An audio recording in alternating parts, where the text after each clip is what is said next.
Well, I sound good on paper. Let's see if I can keep it up. Hello, everyone, and thank you, Albion College, for having me back to this incredible place that helped shape my life.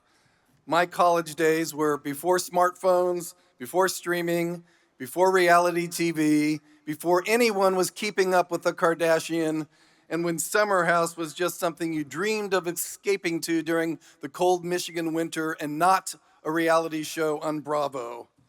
I am 65 years old. I am still working. I figure as long as I can stand on a red carpet and still have fun, I'm going to do it. I've spent my career really talking into one microphone or another, and never, though, for something as important as this. And I was a little apprehensive about saying yes because I didn't want to disappoint you.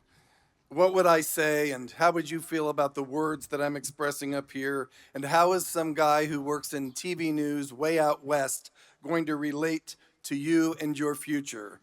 Well, I hope I do relate with what I have to tell you today to what you are all thinking and hoping. First, though, since I did come from Hollywood, how about we begin with a little showbiz welcome to all of you? Ryan? I'm Ryan Seacrest, and this is Albion College graduation class of 2026. Congratulations. All right. First, I'd like to give you a little bit of background so you know how I got to where I am and why in the world they asked me to be up here today. I grew up in Chicago and LA, and when it was time to pick a college, I narrowed it down to Albion and USC. And Albion just made me feel welcome, and that was important to me, and I decided that is where I wanted to be. And besides, Brit the Briton seemed like a much more dignified mascot than Tommy Trojan. I worked on the yearbook, I worked on union board, student council, and I became editor-in-chief of the Pleiad. That was my dream. I loved writing the fun stuff, but I knew I needed to write the serious stuff too. And Dr. James Dietrich made sure that I did that so I would be ready for the world. And now, 43 years later, he came from Georgia to be here for me, along with several of my classmates. So thank you for supporting me, and Dr. Dietrich for making me a better journalist. I believe that with my heart. And graduates, this is important. Take note that the professors who believe in you now will be available to you later when you have something really important that you need advice on. You know that you can trust them and they'll be there for you. Now, I initially wanted to be a columnist. I thought that was what my fate would be. But by the end of my first day at an internship at a Chicago TV station, I knew that I wanted to be a broadcast journalist instead. When I graduated, now I went home to Chicago desperate for a job.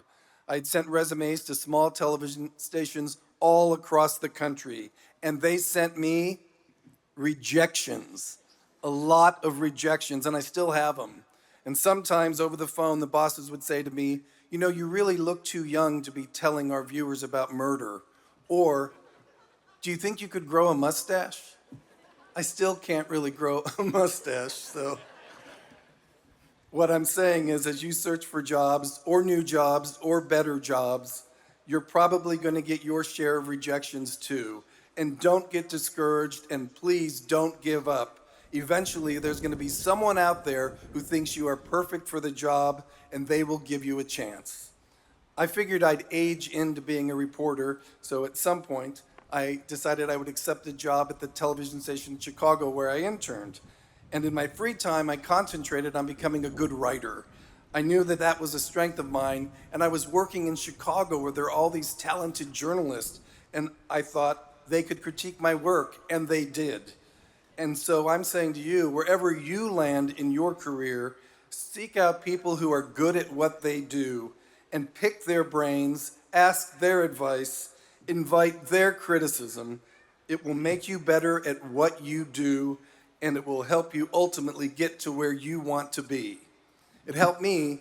Now, it got me to Monterey, California as a producer, not a reporter, but it was still a job in TV. And once I got to Monterey, I gradually added entertainment and feature reporting to my responsibilities. and then finally getting on TV at the age of 25.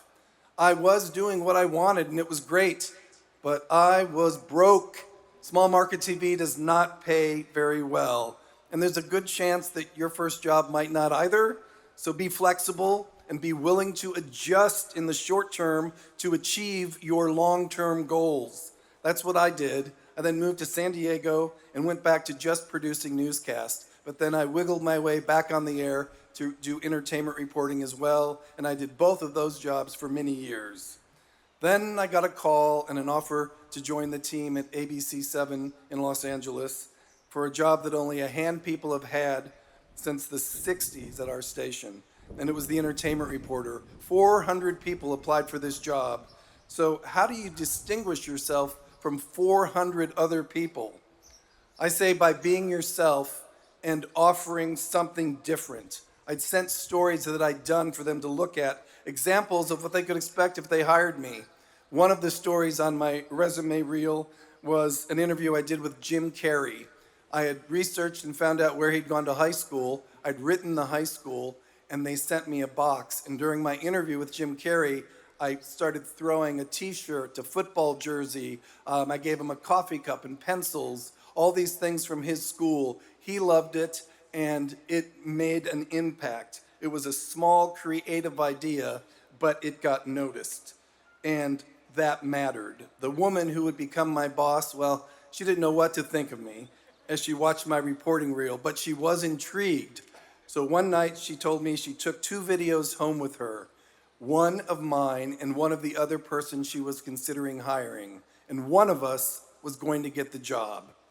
So she played both tapes for her husband and her 2 young daughters and asked them, "Who would you hire?" And all 3 of them said, "Him." Me. So after they said that, she eventually agreed with her family and chose me. And that initial 5-year contract has now turned into 30 years, about to begin 31. The lesson here is don't be cookie cutter. Stand out from the crowd when your resume hits a desk and they read your letter so you get noticed. Don't just say you'll give 110%. Everyone says that. Just let them know who you are. So when they're done reading your cover letter, they might think, I really want to meet this person. And now there are some people I want you to meet. I really did bring some of Hollywood with me for you. Let's start off with one thing. The friends you have now will be the friends you'll probably have forever. That's number one. What is that called? Friendship. I don't care how qualified you think you might be, your friends are going to get you through life. That's number one. Number 2, personality. Personality is going to get you all the friends you'll ever need in life. Keep all the jobs you ever wanted in life. Enjoy the ride, but at the same time, understand that the people you're meeting right now are the people hopefully you'll carry throughout life. And they'll encourage you on days when you're down and be right there to celebrate when you're having the greatest time of your life. But as I always say, it takes time to develop a great thing. Don't be too impatient, but at the same time, love life while you're going on the journey, all right? Love you guys. Congratulations. My words of inspiration would always be trust your gut, your instinct going forward throughout life. Be a person of your word, and your word and your work ethic are what defines you. And just cherish every day on this earth because they are truly numbered, and enjoy your youth and don't take everything too serious. Hello, Albion, class of 2026. Congratulations. You guys have worked so hard. I hope you've worked hard. And today is your day. Enjoy it. Best of luck in all of your paths. And yeah, throw those hats real high. Woo. Hi, everybody. It's Derek Huff here. And my good friend George asked me to say a few words to you. And here's my one piece of advice I'll give you. Take 100% responsibility. And what I mean by that is that you are response-able. You have the ability to respond. And for me, that's very, very helpful because you are in complete control of no matter what happens, what somebody says, what's happening in the world. We're always responsible for this. And so are you. So congratulations, and I wish you guys all the best. Any words of wisdom for the graduates? Make sure you floss. You know, I've been told to floss for years, and I ignored it for a long time. But you guys are young. Floss. And contribute to your 401k. My publicist wants to tell you you're getting advice from 2 people. Good morning, Albion College. We're from Charlie's Angels, wishing you a beautiful graduation day. And they can't wait to hear you speak. That last one was for the grandparents out there. But we'll see about that. Okay, so when I was a kid, nobody told me, you have to go to college. I told my parents, I'm going to college. I was the first to do it in my family, and you realize that we all come from different places. We have different goals and hopes and dreams that we've had for years, really. So my best advice when you start your job is to be open to doing more than you ever expected. Be available also when they need you. When you're dependable, you are more valuable. So start strong, because that reputation will follow you.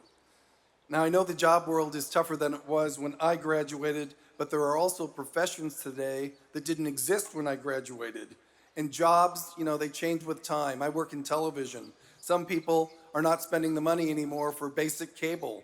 So what do? Well, we also do digital newscasts, and we post our stories online. I am not crazy about change. It makes me nervous. But to survive in any business, you have to adapt to stay relevant. I have, you will. I was typing my term papers on an electric typewriter when I was a student here. So trust me when I tell you this. You are more prepared to enter the job market than I ever was. And no matter where you end up working, trust yourself to take some chances, take some risks. It shows initiative. So when we talk about chances, they can be big or small. Once I was offered an interview with Dolly Parton in Nashville. Fly all the way to Nashville, what do I get? 10 minutes. I'd like 25. You can have 20. We turned that 20-minute interview into the first of a series of specials that we do. And Ringo Starr was our last guest for the half hour, so it doesn't hurt to ask. Another time, Kendrick Lamar was doing an album signing in our area, and we were told no interviews with Kendrick. So once the other reporters left, I told the security I really needed to ask just one question, and I was the only reporter left, and it would make my story so much better. Well, the security guard took me inside, put me in front of Kendrick, and I got what I needed. So I call that persistence. And once at the Oscars nominee luncheon, I walked up to Kobe Bryant and said, I'd love to do a sit-down interview about your nomination.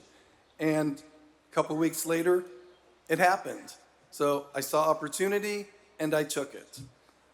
I know that my work situations are not typical, but if there's something you think you can do at your job, try it. It all comes down to you have to believe in yourself.